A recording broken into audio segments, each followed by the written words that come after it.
की राजधानी धनबाद होगा शिवमय। क्या हर हर महादेव गूंजेगा धनबाद?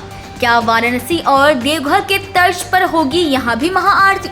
आखिर क्या खास होने वाला है धनबाद में 10 जुलाई सावन के पहली सोमवारी को? इन्हीं प्रश्नों का उत्तर देने के लिए धनबाद के यूनियन क्लब के एक सभागार में जीटा यानी Jharkhand industries and trade association ने एक प्रेस कॉन्फ्रेंस किया। और आइए देखते हैं क्या जानकारी दे रहे हैं जीटा के अध्यक्ष और सचिव। धनबाद से पंकज सिन्हा की रिपोर्ट।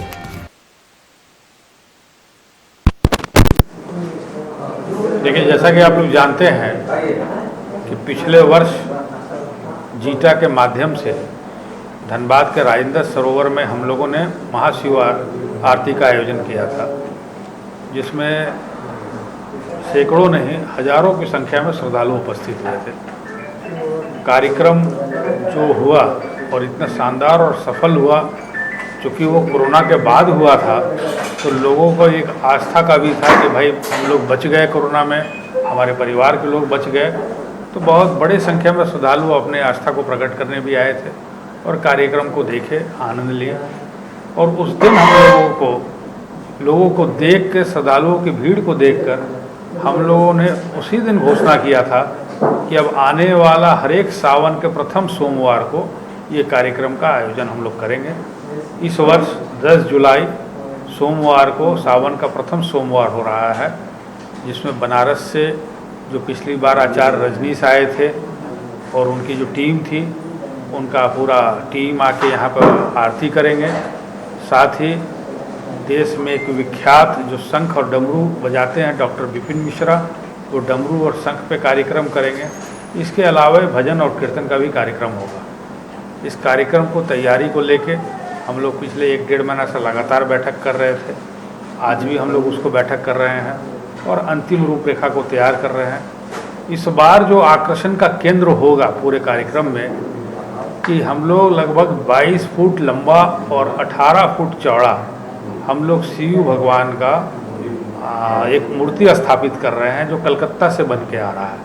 वो ऐसा आपको लगेगा कि बाबा भोलेनाथ अमरनाथ में निकले हैं, बिल्कुल सफ़ेद तरह से दिखेंगे और वो उस दिन आकर्षण का केंद्र होगा। बाकी जो कार्यक्रम आप देखेंगे कि जब बनारस का जो आरती होता है, जो पिछला बार आप लोगों ने देखा, वो उसी तर्ज पे होगा।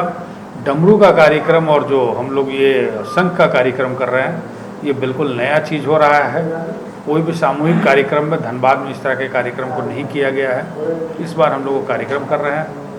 हम लोगों को आशा है कि श्रद्धालु जिस तरह से पिछले साल उमड़े थे, इस वर्ष भी उतने ही तादाद में या उससे ज़्यादा तादाद में रहेंगे। इसलिए हम लोगों ने ट्रैफिक की भी सुचारू रूप से चले, लोगों को भी कोई दिक्कत नहीं हो, इसके लिए चारों तरफ मैदान में LED का भी हम लोगों ने व्यवस्था किया है।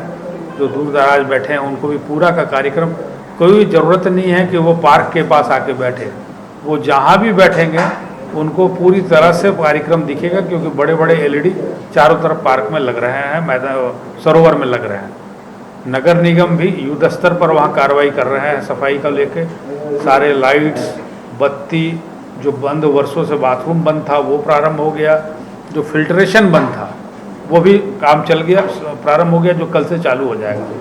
तो नगर निगम का भी ये प्रयास है कि इस महापर्व के दिन पूरी तरह से युद्ध स्तर पे जो साफ़ सफाई और जो लोग वहाँ जाते हैं उनको भी बिल्कुल नया चीज़ दिखे। तो ये कार्यक्रम हो रहा है। जिला प्रशासन भी इसमें बढ़ चढ़ के सहयोग कर रहा है।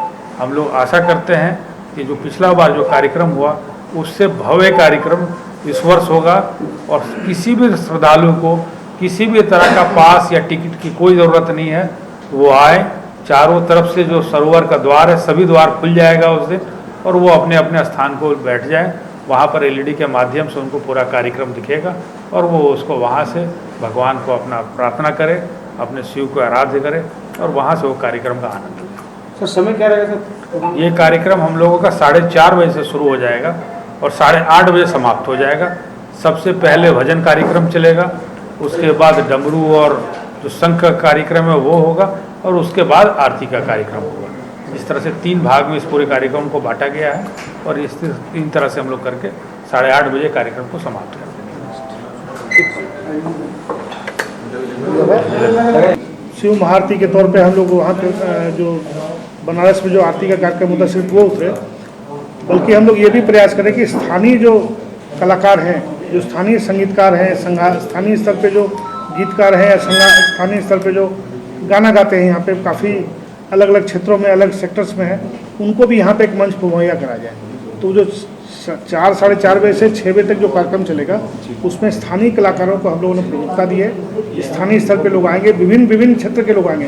कुछ क्षेत्र की महिलाएं भी आएंगी जो अच्छा गाना गाती हैं, कुछ यहाँ के जो मेल सिंगर है वो भी आएंगे, कुछ भजन, सब लोग भजन ही गाएंगे। एक तो ये बड़ा आकर्षण का केंद्र होगा, सभी लोग अपनी प्रतिभा को लोगों के बीच रख पाएंगे, एक बड़े समूह के बीच। दूसरा जो बात है कि हम लोग जो पूरा कार्यक्रम की रूपरेखा, जैसे कि अमितेश जी ने बताया है, इसके अतिरिक्त देखिए पिछली वर्ष भी हम लोगों ने वहाँ पे तैराक की व्यवस्था की थी, ताकि कोई व्यक्ति अगर किसी कारण से पानी में गिर जाए तो उसकी सुरक्षा व्यवस्था के लिए हम लोगों ने तैराक की व्यवस्था की है। इसके लिए धनबाद क्लब और यूनियन क्लब की तरफ से तैराक वहाँ पे उपस्थित रहेंगे, ट्यूब वगैरह लेके उपस्थित रहेंगे, तो सुरक्षा के साधन को हम लोगों ने पूरा किया। स्थानीय पुलिस प्रशासन पूरी तरह से ट्रैफिक व्यवस्था संभालेगा। इस क्षेत्र के जो निवर्तमान दोनों पार्षद महोदय हैं, इन लोगों ने भी अपने वॉलंटियर्स के माध्यम से पूरी व्यवस्था में सहयोग देने का वादा किया है, और इस कमेटी से जुड़े हुए मनोरंजन जी हैं और अशोक पाल जी हैं। तो कहने का मतलब ये पूरी तरह से धनबाद का एक सामूहिक कार्यक्रम है। इसमें सभी सामान्य आम नागरिक की हैसियत से आएंगे, और उसी तरीके से सबके लिए यहाँ पे रास्ते खुले हुए हैं, सबके लिए दरवाजे खुले हुए हैं। शिव का दरबार है, गंगा जल का राजेंद्र सरोवर में प्रवाह करना, तो वो भी है कि साहिबगंज से गंगा जल आएगा, और वो गंगा जल का भी यहाँ पे राजेंद्र सरोवर में उसको प्रवाहित किया जाएगा। तो कार्यक्रम को इस तरह से बनाया गया है कि धनबाद में गंगा जी आ जाए, धनबाद में वो माहौल बन जाए जो दशाश्वमेध घाट वाराणसी के घाट पे बनता है, वो माहौल बन जाए। या इस तरह से जो विपिन मिश्र जी जो शंखवादक के तौर पे काफ़ी बड़ा नाम है, और लगातार सबसे अधिक समय तक शंख बजाने का उन्होंने जो रिकॉर्ड बनाया है, उस तरह की शख्सियत जब यहाँ रहेगी तो एक अलग शिवमय माहौल होगा। और सावन का पहला महीना है, तो धनबाद के लोगों को भी शिव दर्शन धनबाद में ही हो जाएंगे, उनको कहीं बाहर जाने की आवश्यकता नहीं पड़ेगी।